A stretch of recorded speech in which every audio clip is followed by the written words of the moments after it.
Skema pertama, uji coba roket Star Trek dan drone Banshee yang merupakan pesawat tanpa awak, berlangsung di landasan TNI AU Kampung Pangawaran, Desa Pamalayan, Kecamatan Ciklet, Kabupaten Garut pada Sabtu, 19 Agustus 2017, sekitar pukul 6 WIB.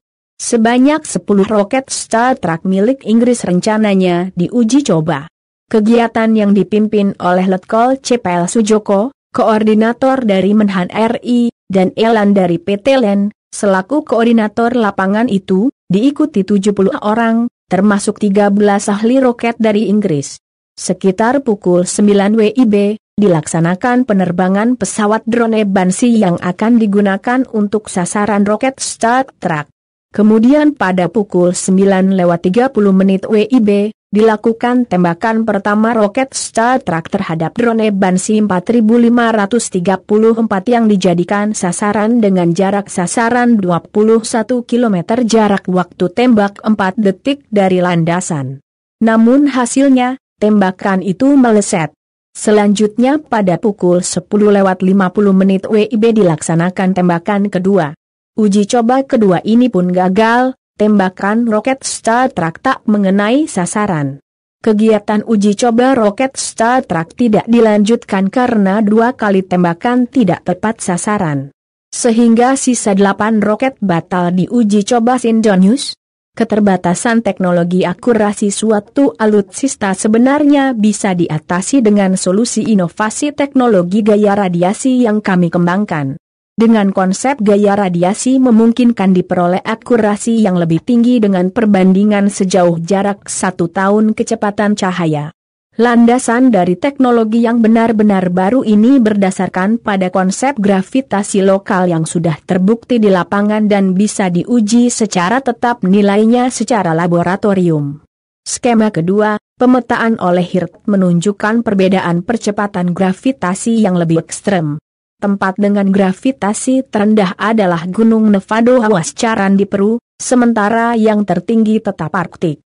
Percepatan gravitasi di Gunung Nevado Huascaran adalah 9,7639 meter per detik kuadrat, sementara di wilayah Arktik sebesar 9,8337 meter per detik kuadrat. Munculnya Nevado sebagai wilayah dengan percepatan gravitasi terendah cukup mengagetkan karena gunung ini terletak 1000 km di selatan garis khatulistiwa, kata HIRT seperti dikutip dari New Scientist, Senin, 19 Agustus 2013. Jarak suatu wilayah dengan garis khatulistiwa lebih berpengaruh pada kenaikan percepatan gravitasi daripada ketinggian gunung dan anomali lokal, imbuhnya.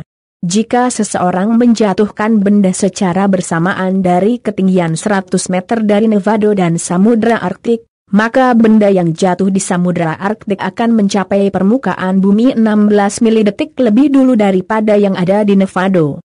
Perbedaan ini juga akan berpengaruh pada berat seseorang. Seseorang yang berada di Arktik akan memiliki berat 1% lebih besar daripada jika ia berada di Nevado. Namun, gaya gravitasi ini hanya berpengaruh pada berat, sedangkan massa yang dimilikinya tetap. Pengukuran yang lebih akurat mengenai medan gravitasi di bumi sangatlah diperlukan dalam proses pembangunan di bumi. Pembuatan lorong, waduk, hingga bangunan-bangunan tinggi membutuhkan data gravitasi lokal untuk memandu mengukur ketinggian yang mungkin diaplikasikan pada bangunan tersebut. Kompas News. Contoh anomali gravitasi di suatu wilayah, Saint Ignace, Michigan, USA. Sejumlah peneliti pernah menjelajah lokasi ini pada tahun 1950.